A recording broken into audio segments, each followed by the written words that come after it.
Hello, dragon fruit enthusiasts. This is Jay with Hybridizing Dragon Fruit, where we teach you how to make your very own dragon fruit varieties. Today's tip of the day is about fast growing seedlings.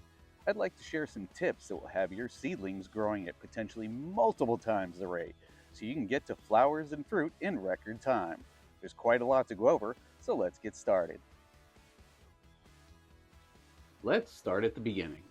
Take your seeds and soak them for 24 hours. But don't use plain water. Add a few sprays of hydrogen peroxide to the water. I tend to only use a spray or two as that seems to be enough. You see, hydrogen peroxide is wonderful at rejuvenating old seeds and increasing the germination rate pretty substantially. It gives you the best seed start possible, so don't skip this step. After a day has passed, take your solution of water and seeds and as evenly as possible, pour it over your pre-prepared soil like this.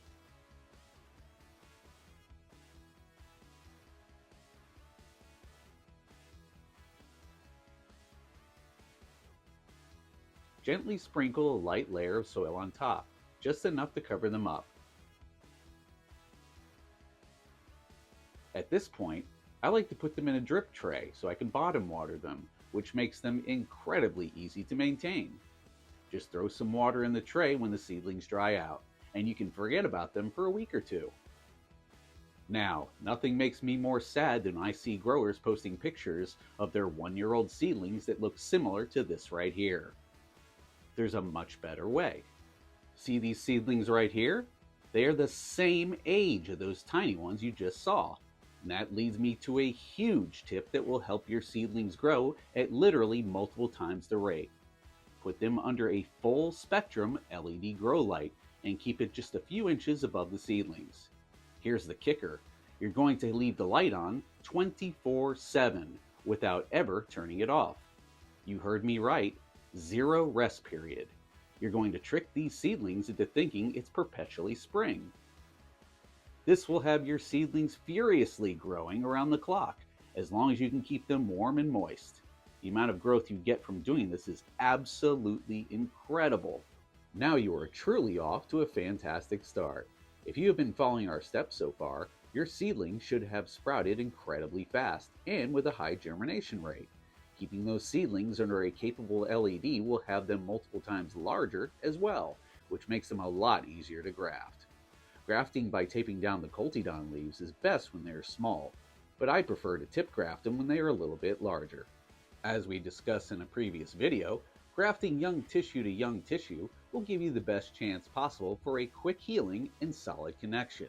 So make sure you graft to new growth on a mature rootstock whenever possible, because it's worth the extra effort. And speaking of extra effort, I have another tip that will have your seedlings growing multiple times faster. That is thumbing off undergrowth. This is one of the biggest things slowing down the growth of your seedling. Countless times in groups and posts, I see people telling others to let nature decide and leave the growths. This is some of the worst advice you could listen to. Nature is wonderful at adapting to all kinds of situations, but it's human ingenuity that truly realizes a plant's potential. Each one of those branches are dividing your seedling's energy and slowing down its growth. Think of your seedling as if it were a garden hose. With each split in the hose, the water pressure drops. The water rushes through exponentially less vigorously the more outlets there are. That's why you want one single growth tip. This will have your seedling growing the fastest when doing a traditional graft. Now, just to be clear, if you're doing a canopy graft, you can allow at least 3 branches to hang down, but any more than that, and you'll just be stunting the growth rates. It's the exact same thing as thumbing the undergrowth off an adult dragon, only you have to be a little more delicate. This will very drastically affect the growth rate of your seedlings. When all of its energy is focused, it will mature much faster, and you'll get flowers and fruit faster as a result. And on to our last and final way to completely optimize the growth of your seedling hybrids. And that is to fertilize with an organic fertilizer containing lots of nitrogen during the maturing stage of your seedling's growth. Your seedling will grow at multiple times the rate if you give it an infusion of nitrogen to send it growing into overdrive.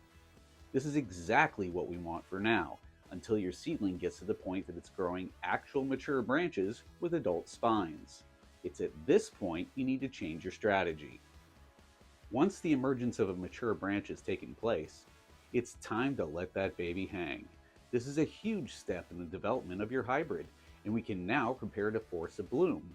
Now that you have a mature branch hanging down, you need to stop giving it nitrogen altogether so it stops being in vegetative growth. This is the time to introduce a bloom boosting fertilizer, such as Floranova Bloom, or you can take the organic route and choose something like Dr. Earth Flower Girl Bloom Booster.